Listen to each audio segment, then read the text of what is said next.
പാലക്കാട്ടെ CPIM പരസ്യത്തിന് അനുമതി വാങ്ങിയിരുന്നില്ല. LDF സിറാജിലും സുപ്രഭാതത്തിലും ഇന്ന് പ്രസിദ്ധീകരിച്ച സരിന് വോട്ട് തേടിക്കൊണ്ടുള്ള പരസ്യം, അതിനൊപ്പം തന്നെ സന്ദീപ് വാര്യരുടെ പഴയ സമൂഹ മാധ്യമ ഫേസ്ബുക്ക് പോസ്റ്റുകൾ ചൂണ്ടിക്കാട്ടിയുള്ള ആ പത്രപരസ്യത്തിന് അനുമതി വാങ്ങിയിരുന്നില്ല എന്ന വാർത്തയാണ് 24 അല്പം മുമ്പ് പുറത്തുവിട്ടത്. അതിൽ പ്രതികരിക്കുകയായിരുന്നു ഷാഫി പറമ്പിലടക്കം.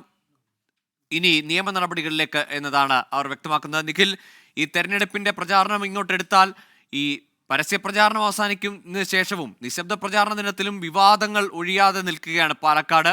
അതിൽ പലതും ട്രോളി അടക്കം CPMന് ബൂമറാങ്ങായി മാറിയതാണ്. ഈ പരസ്യവും അതേ നിലയിലേക്ക് പോവുകയാണോ? തീർച്ചയായിട്ടും ഇത് സന്ദീപ് വാര്യർക്കുള്ള ഒരു കൊട്ട്, UDFനുള്ള ഒരു കൊട്ട്, ആ തരത്തിലൊക്കെയാണ് സത്യത്തിൽ LDF കണക്ക് കൂട്ടിയിരുന്നത്. ആ തരത്തിൽ അവർക്കൊക്കെ ഒരു തിരിച്ചടി ഈ തെരഞ്ഞെടുപ്പിന് തൊട്ട് തലേ ദിവസം കോൺഗ്രസ് ആളെ കൂടെ കൂട്ടിയ ആൾ ആര് എന്ന് പൊതുജനത്തെ ബോധ്യപ്പെടുത്തുക, ന്യൂനപക്ഷങ്ങളെ ബോധ്യപ്പെടുത്തുക, അതൊക്കെയാണ് ലക്ഷ്യമിട്ടതെങ്കിലും അത് തിരിച്ചൊരു ബൂമറാങ്ങായി തിരികെ വരുന്ന ഒരു സാഹചര്യം തന്നെയാണ് നമുക്ക് കാണാൻ കഴിഞ്ഞത്.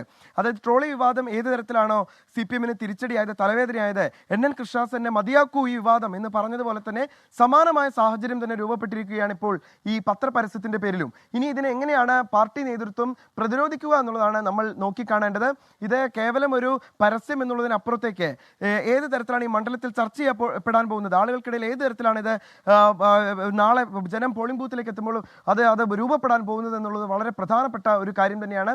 എന്തായാലും ഇപ്പോൾ നിയമ നടപടിയിലേക്ക് കടക്കാൻ പോവുകയാണ് കോൺഗ്രസ് നേതൃത്വം. കൂടുതൽ നേതാക്കളുടെ പ്രതികരണം അല്പസമയത്തിനകം തന്നെ ഇതുമായി ബന്ധപ്പെട്ട് പുറത്തു വരുമെന്നാണ് നമ്മൾ മനസ്സിലാക്കുന്നതും. ഗോകുൽ, ശതമാനം വരുന്ന ന്യൂനപക്ഷ വോട്ടുകളെ ലക്ഷ്യമിട്ടാണ് ഈ പത്രപരസ്യം, അതും സമസ്ത APK വിഭാഗങ്ങളുടെ പത്രങ്ങളിൽ തന്നെ കൊടുത്തത് എന്നത് കൃത്യമായി അങ്ങനെ ഒരു വർഗീയ അജണ്ട CPMനുണ്ട് എന്ന് ഇന്ന് UDF നേതാക്കൾ ഒന്നടങ്കം പറഞ്ഞതാണ്. പക്ഷേ അതിനെ ഇനി ഏതെങ്കിലും തരത്തിൽ പ്രതിരോധിക്കാൻ കഴിയുന്ന തരത്തിൽ നാളെ ഒരു പത്രത്തിലെങ്കിലും മറ്റേതെങ്കിലും പത്രത്തിൽ ഈ പരസ്യം പ്രസിദ്ധീകരിച്ചോ ഏതെങ്കിലും തരത്തിൽ തടിയൂരാൻ പോലുമുള്ള അവസരം ഇനിയില്ല. ഈ പരസ്യം കൊടുത്തത് തന്നെ അനുമതിയില്ലാതെ എന്ന് തെളിയുന്നു മീഡിയ മോണിറ്ററിംഗ് കമ്മിറ്റിയുടെ